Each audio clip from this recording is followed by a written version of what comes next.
Hello, this video is about a hemorrhoid home remedy. It's actually homemade suppositories. Let's take a look.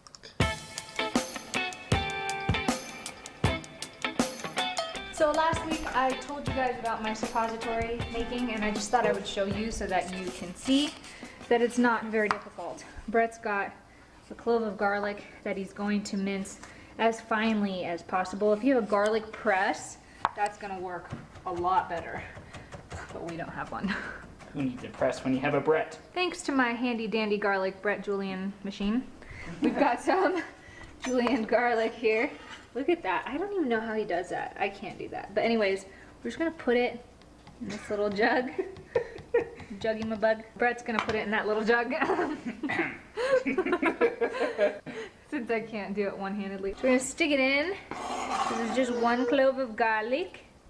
Thank you, sir. And then I got my trusty witch hazel here, distillate, from the Homestead Company. This is my favorite one, by the way. I didn't tell you guys last week, but I like that.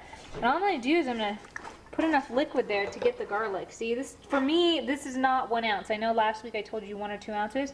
I would start at 1 or 2 ounces just to make sure it's not too strong.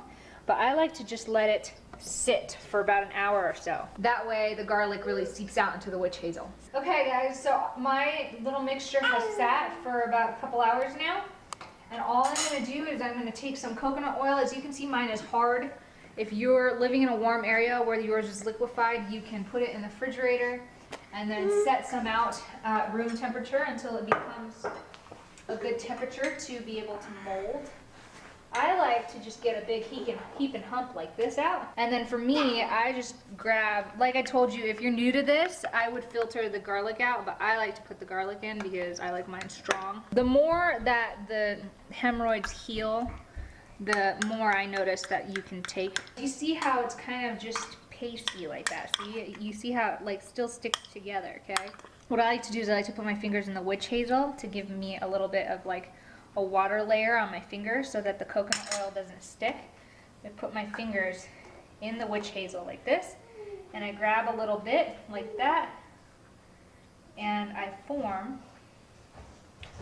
little suppositories like this.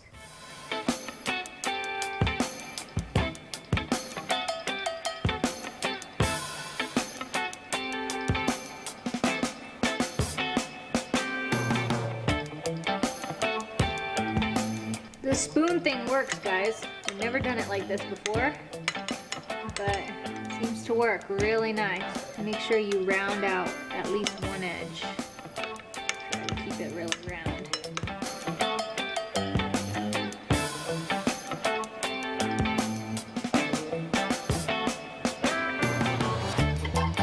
Okay guys, so there's my suppositories. As you can see, they're not like completely rounded, but they're good enough because before you use them, you can hold them in your hand and kind of melt them to form them into a little bit smoother, so that goes in easier. I've never used it with 2 spoons and it worked really great because I was gonna put it in the fridge. It was starting to get really sticky, if you saw.